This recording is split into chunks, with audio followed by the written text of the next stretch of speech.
Have you ever been burned before trying to hire the right person? Bible scripture says people perish for lack of vision.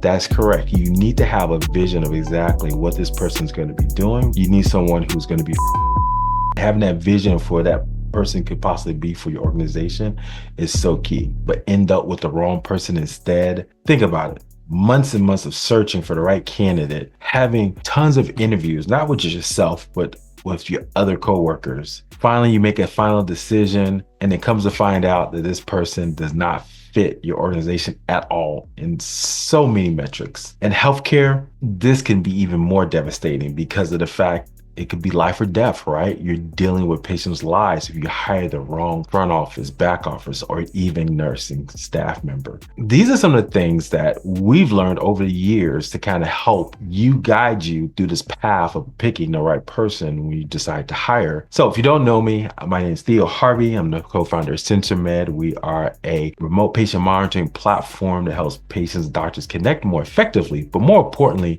we hire dozens of nurses and other healthcare professionals every year. So we have a good experience on how to hire the right person to your healthcare organization. And we've hired candidates from all over the country, from places like Florida to Texas, all the way to California. So I think I have a little sense of how to help you and guide you in this path. So if you go on this journey with me, I promise this will be well worth the time it will take you to understand exactly what I'm trying to showcase with you here today.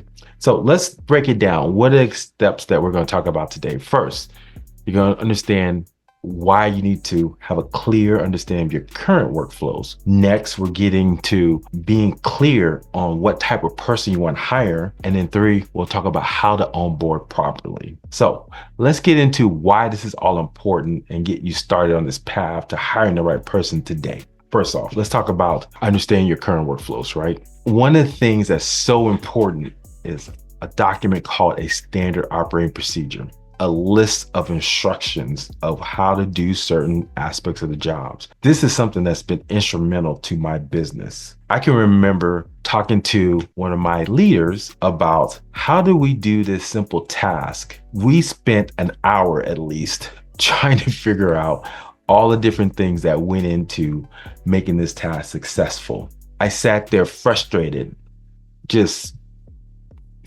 fist balled up, wondering, what's the best pathway forward, thinking, this sucks. This is the worst.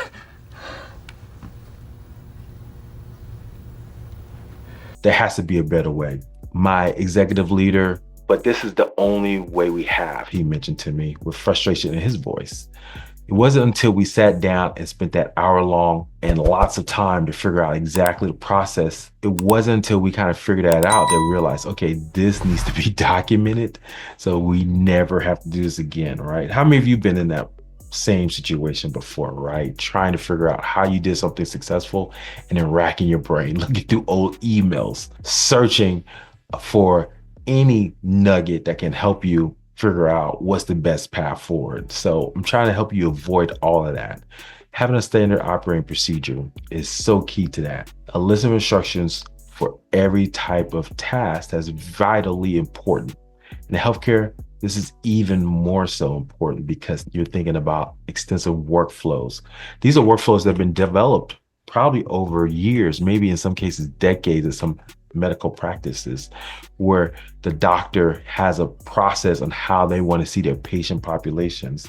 And so if the staff follows that, then the doctor feels at ease and doesn't feel overwhelmed and can give the patient their undivided attention to give them the most help that the patient needs. But the struggle has always been understanding what those protocols are, right? And it takes time to write them down, but it's not as hard as you think. Things like using technology to record how you do your processes, can just scribe it down and then write it into a sheet, can be kept for future posterity. The other thing to do is look at the structure of how you want to set everything up. You want to make sure you put it in a place, for instance, a Google Drive or some kind of software-based system that can house thousands of different documents and they're easily searchable.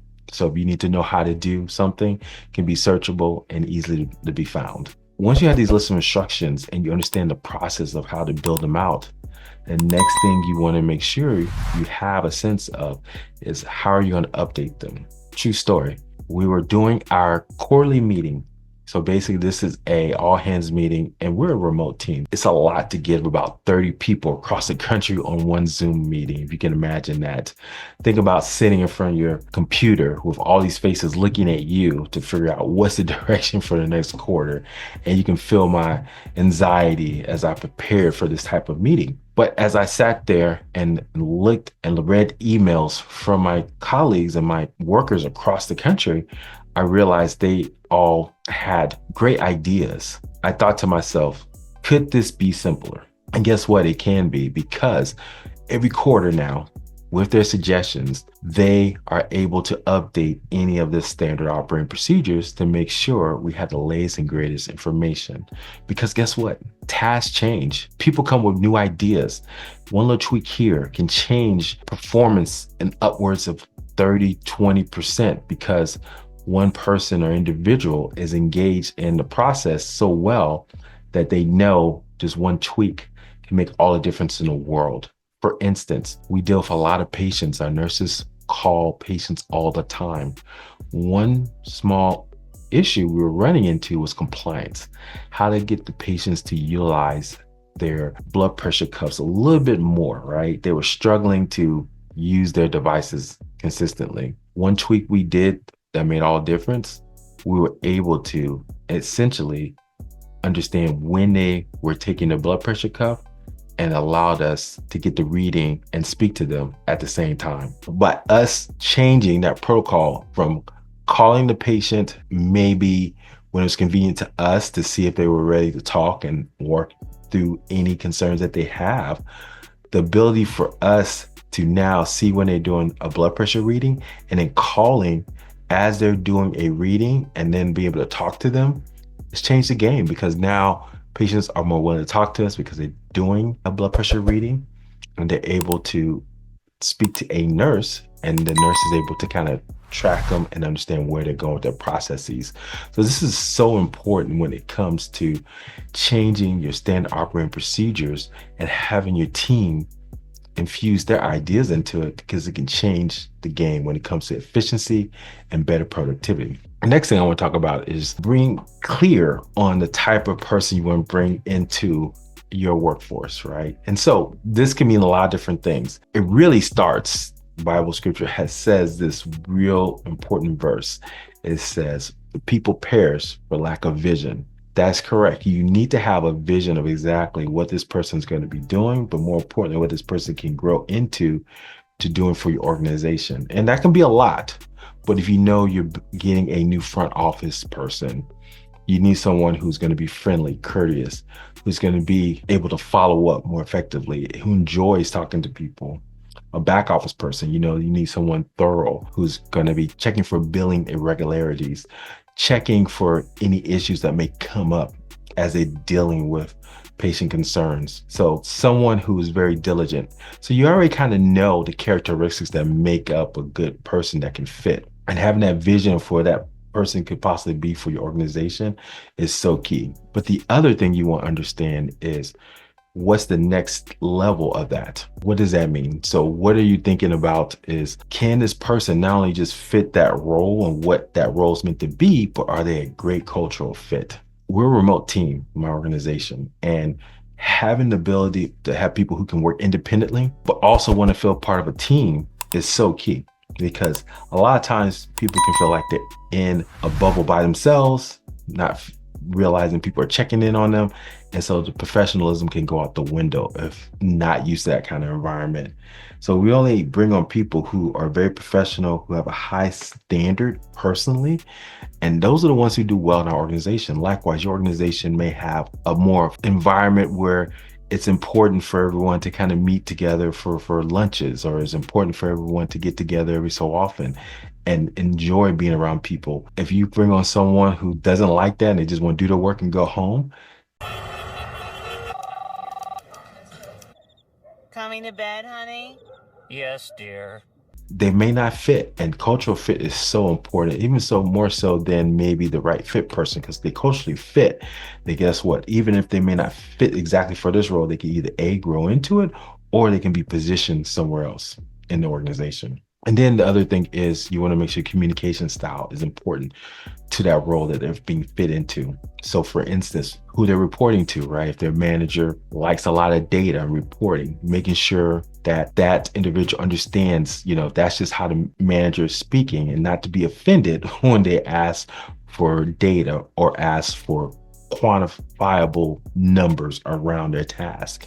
That's just how the manager communicates, and making sure you bring that person in who can kind of understand that and flow with that. For example, I can remember about a year ago, we were struggling with understanding how the nurses were kind of managing so many different patients across the country, talking about tens of thousands of patients. And it got to a point where we had to put metrics around how the nurses were behaving and acting in a certain way. So I said to myself, there has to be a better way to figure this out. So we sat down with our nurse lead and we kind of came up with baseline metrics to just get started, because we had no clue how many calls it would take to interact with a patient, to even get a patient to pick up the phone, to have a conversation with the patient. How long would that conversation take? We wanted to make sure we have numbers to kind of back up anything that we want to implement. And now over several years, we built a baseline where now it's easy to have that communication channel. But to be honest, our nurse lead at that time, she wasn't aware of how to speak at that level, right, with those numbers. But over time, she grew into it because number one, she was a great cultural fit, very professional, knew how to perform in a remote environment. But more importantly, she knew how to communicate well. And if she didn't understand something, explain to her well how this would work and how the numbers could be more effective in managing patients, made it even better for her, and where she's now very fluent in the numbers of how we operate our business. And so that's so important, not just communication between the manager and the employee, but also between employees. We talk a lot via messaging tools. How do you communicate effectively? We use a lot of acronyms. And so those are things that you want to make sure those communication styles, that people are fine with. Response time is really big for us, right? Because we're in our own bubbles, but if someone reaches out via Slack because of a patient issue or something like that, we want to be sure we respond within a certain period of time. And that is so important, to bring on that right person that understands that. Next, you want to kind of talk about onboarding right. Now, this is so key, because now that you've done the due diligence, find the person, you hired them right, you communicated your cultural values. Now the goal is to make sure they get onboarded right. There's some stats that say that onboarding incorrectly, you tend to lose 20-30% of your employees. And so you want to make sure that you hire and bring on board properly the right people so they have better expectation, because you want those early successes, right, for your new hires. So the way we do this is basically we start with training. That training can take the form of videos, onboarding videos, training videos on how to do the job, so they can understand the language, understand the base level, what is competence in that role. And then the next level is to shadow, right? Following the person that is actively doing that role, see how they handle it. Obviously, everyone's going to do it differently and kind of handle different ways and use different tool sets to kind of make the job their own, but kind of shadow and get a baseline. It's not unlike an actor, or better example would be, it's not unlike a sports person. You hear these stories all the time of NBA players or football players. He said, my favorite player was this, and then I wanted to become like him and emulate them. For instance, I'm a basketball person, so if you watch basketball, Anthony Edwards is an up-and-coming basketball player in the NBA for Minnesota Timberwolves. He says his favorite basketball player growing up was Kevin Durant, or KD. And so KD has a great jump shot.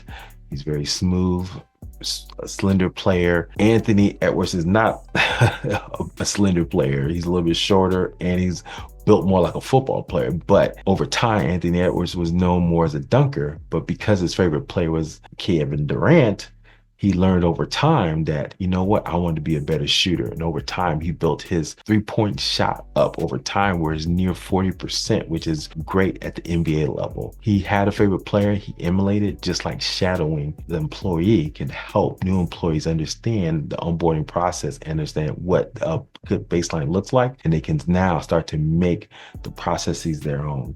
And then last but not least, the doing, right? Making sure you throw them in the deep end, just like you have a young child who's learned to swim, who's got the basics, who knows how to paddle, doggy paddle in the water, knows how to hold their breath. Now it's time to kind of just push them out there into the water. Still, it's not going to be the deep end, 10 feet, but maybe 5 feet, 4 feet. So their feet can't touch the bottom and they can kind of get used to that. Likewise, with your onboarding, you want to start them doing monitoring check-ins to see how the process went and making adjustments in real time. So follow that process for onboarding, from training to shadowing to doing. Embrace and help the new employee get onboarded a lot faster and quicker. These are some of the strategies we use hiring dozens of nurses and other healthcare professionals across the country. Please take some of these, see how they work in your medical practice or your healthcare organization, because it's always challenging to bring on board new people as you're trying to figure out the new processes and workflows and everything that goes into your organization and how to build it for the future. If you want more information about how you can build your own standard operating procedure, I have a video on that you can watch next that goes into detail on how they can be more effective for you and your organization.